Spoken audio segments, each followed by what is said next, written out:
നമസ്കാരം, മലയാളി വാർത്തയിലേക്ക് സ്വാഗതം. കഴിഞ്ഞ ദിവസം രാഹുൽ മാങ്കൂട്ടത്തിലിനെ വൈദ്യപരിശോധനയ്ക്കായി എത്തിച്ചപ്പോൾ ചുറ്റും നിന്നും തെറിവിളിയുടെ കൂമ്പാരമായിരുന്നു.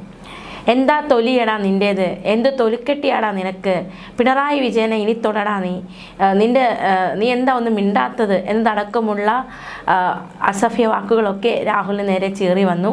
പക്ഷേ ചിരിച്ചുകൊണ്ടായിരുന്നു രാഹുൽ മറുപടി നൽകിയത്. വണ്ടിക്കകത്ത് കയറ്റുമ്പോഴും ഈ ചോദ്യങ്ങൾക്കെല്ലാം നേരെ നോക്കി ചിരിച്ചുകൊണ്ടായിരുന്നു രാഹുൽ ഒരു സമീപനം സ്വീകരിച്ചത്. ഹൂ കെയേഴ്സ് എന്ന സമീപനം ഇപ്പോഴും രാഹുൽ സ്വീകരിക്കുന്നു എന്ന് തന്നെയാണ് നമുക്ക് മനസ്സിലാക്കാൻ സാധിക്കുന്നത്. പിണറായി വിജയൻ ഇനി പറയടാ, എന്ത് തൊലിയാടാ നിനക്ക്, നിന്റെ തൊലിക്കെട്ടി എന്താടാ എന്നതടക്കമുള്ള വാക്കുകളായിരുന്നു രാഹുലിന് ചുറ്റും പാഞ്ഞെടുത്തത്.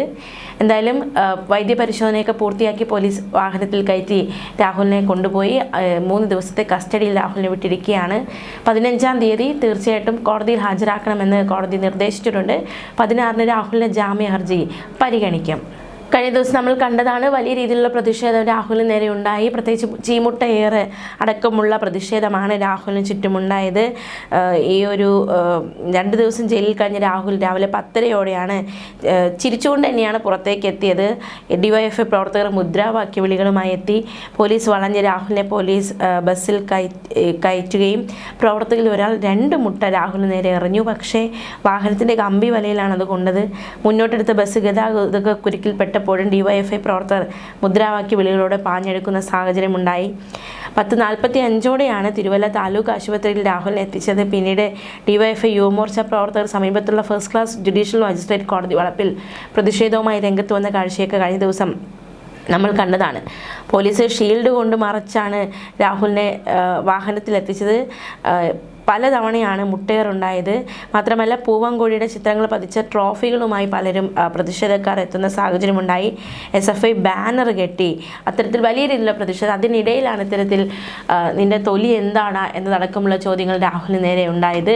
എന്തായാലും ഹൂ കെയേഴ്സ് എന്ന ഒരു നിലപാട്, അതൊന്നും ഈ ചോദ്യങ്ങളൊക്കെ രാഹുൽ ചിരി മായാതെ തന്നെ ആ ഒരു ചോദ്യങ്ങൾക്കെല്ലാം ചിരിച്ചുകൊണ്ട് തന്നെ നിൽക്കുന്ന ഒരു സാഹചര്യമാണ് കാണുവാൻ സാധിച്ചത്. ഇതൊരു സൈക്കോ ചിരിയാണ് എന്നടക്കമുള്ള വിശേഷണങ്ങളും നൽകുന്നുണ്ട് കമൻറ്റ് ബോക്സുകൾ. എന്തായാലും ഇത്തരത്തിൽ പ്രതിഷേധങ്ങളുടെയും അതുപോലെ തന്നെ വലിയ രീതിയിലുള്ള പ്രതിഷേധമൊക്കെ അരങ്ങേറുന്നിടയിൽ തെളിവെടുപ്പ് അത്തരത്തിലുള്ള കടമകളൊക്കെ പോലീസ് തീർക്കാനുള്ള നെട്ടോട്ടത്തിലാണ്. പ്രത്യേകിച്ച് പ്രതിഷേധത്തിനിടയിലും ഒരു ഹൂ കെയേഴ്സ്, അത് കുലുക്കമില്ലാതെ തന്നെ രാഹുൽ ചിരിച്ചുകൊണ്ടാണ് ഇത്രയും വലിയ തെറിവിളി കേൾക്കുന്നു. മാത്രമല്ല നിൻ്റെ തൊലി എന്താടാ എന്നൊക്കെ ചോദിക്കുന്നു. അപ്പോഴും ചിരിച്ചുകൊണ്ടാണ് രാഹുലിൻ്റെ മറുപടി എന്നത് ഏറ്റവും ശ്രദ്ധേയം. എന്തായാലും കാനഡയിൽ ജോലി ചെയ്യുന്ന കോട്ടയം സ്വദേശിനിയായ 31-കാരിയുടെ പരാതിയിലാണ് രാഹുൽ അറസ്റ്റിലായത്. രാഹുലിനെ തിങ്കളാഴ്ച മാവേലിക്കര സബ് ജയിലിൽ എത്തിച്ചപ്പോഴും ചൊവ്വാഴ്ച Thiruvalla first class judicial magistrate കോടതിയിൽ ഹാജരാക്കാൻ ജയിലിന് പുറത്ത് എത്തിച്ചപ്പോഴും വൈദ്യപരിശോധനയ്ക്ക് തിരുവല്ല താലൂക്ക് ആശുപത്രിയിൽ എത്തിച്ചപ്പോഴും തിരുവല്ല കോടതിയിൽ എത്തിച്ചപ്പോഴുമെല്ലാം വഴിനീളെ ഇടത് വലത് സംഘടനകളുടെ കനത്ത പ്രതിഷേധമാണ് ഉണ്ടായത്. DYFI SFI യുവമോർച്ച സംഘടനകൾ രാഹുലിനെ കൊണ്ടുപോകുന്ന പോലീസ് വാഹനത്തിന് മുൻപ് പ്രതിഷേധിച്ചിരുന്നു. അധിക്ഷേപിക്കുന്ന തരത്തിലുള്ള മുദ്രാവാക്യങ്ങൾ വിളിച്ചു. അപ്പോഴൊക്കെ ഹൂ കെയേഴ്സ് എന്ന നിലപാട് തന്നെയായിരുന്നു രാഹുൽ മാങ്കൂട്ടത്തിൽ ഉണ്ടായിരുന്നത് എന്നതും ഏറ്റവും ശ്രദ്ധേയം. അതേസമയം ലൈംഗിക പീഡന കേസിൽ അറസ്റ്റിലായ രാഹുൽ മാങ്കൂട്ടത്തിലുമായി പോലീസിന്റെ ആദ്യ തെളിവെടുപ്പ് നടന്നു. രാഹുലുമായി തിരുവല്ലയിലെ സ്വകാര്യ ഹോട്ടലിലെത്തിയ SIT സംഘം 15 മിനിറ്റാണ് തെളിവെടുപ്പിനായി എടുത്തത്. ഹോട്ടലിലെ 408-ാം നമ്പർ മുറിയിലായിരുന്നു തെളിവെടുപ്പ്. ശേഷം പോലീസ് സംഘം രാഹുലുമായി AR ക്യാമ്പിലേക്ക് മടങ്ങി. നേരത്തെ രാഹുലിന്റെ അടൂരിലെ വീട്ടിലും തെളിവെടുപ്പിന് എത്തിക്കുമെന്ന് അഭ്യൂഹമുണ്ടായിരുന്നു. തെളിവെടുപ്പ് കഴിഞ്ഞ് തിരികെ പോലീസ് വാഹനത്തിലേക്ക് കയറുന്നതിന് മുൻപായി എന്തെങ്കിലും പറയാനുണ്ടോ എന്ന് മാധ്യമപ്രവർത്തകർ ആവർത്തിച്ച് ചോദിച്ചെങ്കിലും ഒന്നും പറയാതെ രാഹുൽ വാഹനത്തിൽ കയറുകയായിരുന്നു. തെളിവെടുപ്പിന് കൊണ്ടുവന്നപ്പോൾ പുഞ്ചിരിച്ച മുഖവുമായി ഹോട്ടലിലേക്ക് കയറിയ രാഹുലിൻ്റെ മുഖത്ത് പക്ഷേ മടങ്ങിയപ്പോൾ ചിരിമാഞ്ഞു. ഹോട്ടലിലെ രജിസ്റ്ററിൽ നിന്ന് പോലീസ് വിവരങ്ങൾ ശേഖരിച്ചു. രജിസ്റ്ററിൽ സംഭവ ദിവസം 408-ാം നമ്പർ മുറി അതിജീവിതയുടെ പേരിലാണുള്ളത്. അതേസമയം ഒപ്പമുണ്ടായിരുന്നയാളുടെ പേര് രാഹുൽ BR എന്നാണ്. ഇതാണ് രാഹുൽ മാങ്കൂട്ടത്തിൻ്റെ യഥാർത്ഥ പേര്. എന്നാൽ സംഭവ ദിവസം ഹോട്ടലിലെത്തിയ CCTV ദൃശ്യങ്ങൾ പോലീസിന് കിട്ടിയിട്ടില്ല. 21 മാസം പിന്നിട്ടതിനാൽ ദൃശ്യങ്ങൾ സൂക്ഷിച്ചിട്ടില്ലായിരുന്നു. ദൃശ്യങ്ങൾ വീണ്ടെടുക്കുന്നതിനായി ഹാർഡ് ഡിസ്ക് പോലീസ് കണ്ടെടുത്തു. തെളിവെടുപ്പിൽ ഹോട്ടലും മുറിയും രാഹുൽ തിരിച്ചറിഞ്ഞതായാണ് വിവരം. ഹോട്ടലിലെ 408-ാം നമ്പർ മുറിയിൽ എത്തിയിരുന്നതായും രാഹുൽ പോലീസിനോട് സമ്മതിച്ചു. 2024 ഏപ്രിൽ 8-ന് ഉച്ചയ്ക്ക് 1:45-ഓടെ ഇവിടെ എത്തിയതായും യുവതിയുമായി 1 മണിക്കൂറോളം ചെലവഴിച്ചതായും സമ്മതിച്ചു. എന്നാൽ പീഡനത്തെക്കുറിച്ചുള്ള പോലീസിന്റെ ആവർത്തിച്ചുള്ള ചോദ്യങ്ങൾക്ക് മൗനമായിരുന്നു മറുപടി. ഇന്ന് രാവിലെ 5:40 പത്തനംതിട്ട എയർ ക്യാമ്പിൽ നിന്നും തിരുവല്ലയിലേക്ക് രാഹുലുമായി പോലീസ് സംഘം പുറപ്പെട്ടത്. തിരുവല്ലയിലെ സ്വകാര്യ ഹോട്ടലിൽ വെച്ച് പീഡിപ്പിച്ചു എന്നായിരുന്നു അതിജീവിതയുടെ പരാതി. പ്രതിഷേധം കണക്കിലെടുത്ത് വൻ പോലീസ് സംഘം ഹോട്ടലിന് മുൻപിൽ നിലയുറപ്പിച്ചിരുന്നു. തെളിവെടുപ്പിന് രാഹുലിനെ കൊണ്ടുവരുമെന്നറിഞ്ഞ് ഇവിടേക്ക് ആളുകളും എത്തിയിരുന്നു.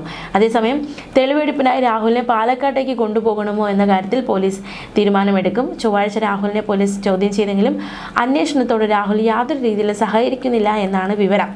ലൈംഗിക പീഡനക്കേസിൽ റിമാൻഡിലായ രാഹുൽ മാങ്കൂട്ടത്തിൽ MLA 3 ദിവസത്തേക്കാണ് തിരുവല്ല മജിസ്ട്രേറ്റ് കോടതി പ്രത്യേക അന്വേഷണ സംഘത്തിന്റെ കസ്റ്റഡിയിൽ വിട്ടത്. വെള്ളിയാഴ്ച ജാമ്യ ഹർജി പരിഗണിക്കും. പരാതിക്കാരിയുടെ മൊഴിയെടുത്തത് വീഡിയോ കോൺഫറൻസ് വഴിയാണെന്നും മൊഴിയെടുത്താൽ 3 ദിവസത്തിനകം ഒപ്പിടണമെന്ന വ്യവസ്ഥ പാലിച്ചില്ലെന്നും പ്രതിഭാഗം വാദിച്ചിരുന്നു. 3ാം പീഡന പരാതിയിൽ രാഹുൽ മാങ്കൂട്ടത്തിലെ 2ാമത്തെ ഫോണും പാലക്കാട് KP ഹോട്ടലിൽ നിന്ന് പോലീസ് കണ്ടെത്തി. ഇതോടെ രാഹുൽ കൂടുതൽ ഫോൺ ഉപയോഗിച്ചിരുന്നോ എന്ന സംശയം ബലപ്പെടുന്നുണ്ട്. പോലീസ് കസ്റ്റഡിയിലെടുത്തപ്പോൾ രാഹുൽ ഉപയോഗിച്ചിരുന്ന ഒരു ഫോൺ പോലീസ് പിടിച്ചെടുത്തിരുന്നു. പോലീസിന്റെ ചോദ്യം ചെയ്യലിൽ താൻ 2 ഫോൺ ഉപയോഗിക്കുന്നുണ്ടെന്നാണ് രാഹുൽ പറഞ്ഞത്. കിട്ടിയ ഫോണുകളിൽ അതിജീവിതയുടെ നഗ്ന ദൃശ്യങ്ങൾ രാഹുൽ സൂക്ഷിച്ചിട്ടുണ്ടോ എന്നും പോലീസ് പരിശോധിക്കും. അതേസമയം രാഹുൽ ഉപയോഗിച്ചിരുന്ന മറ്റ് ലാപ്ടോപ്പ് അതുപോലുള്ള കാര്യങ്ങളൊക്കെ പരിശോധിക്കേണ്ടതായിട്ടുണ്ട്.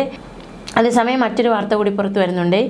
ചൊവ്വാഴ്ച കോടതിയിൽ ഹാജരാക്കും മുൻപ് പോലീസിനോട് രൂക്ഷമായി പ്രതികരിച്ച രാഹുൽ മാങ്കൂട്ടത്തിൽ, ഞാൻ പൂർണ്ണമായും സഹകരിച്ചില്ലേ, നിങ്ങളെ വിശ്വസിച്ചല്ലേ പല കാര്യങ്ങളും പറഞ്ഞത്, അതെല്ലാം മാധ്യമങ്ങൾക്ക് ചോർത്തി കൊടുക്കുമോ എന്നായിരുന്നു രാഹുലിൻ്റെ ചോദ്യം.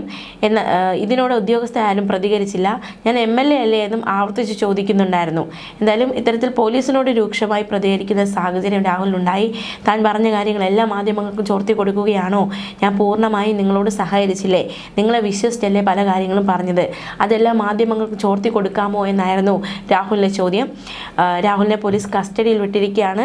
എന്തായാലും നിർണായകമായ ചോദ്യം ചെയ്യൽ, തെളിവെടുപ്പ്, ഈ ഒരു വൈദ്യപരിശോധനയ്ക്ക് ഹാജരാക്കൽ, പ്രതിഷേധം, അത്തരത്തിൽ വലിയ സംഭവ വികാസങ്ങൾ കൂടിയാണ് ഇപ്പോൾ കടന്നുപോയിക്കൊണ്ടിരിക്കുന്നത്.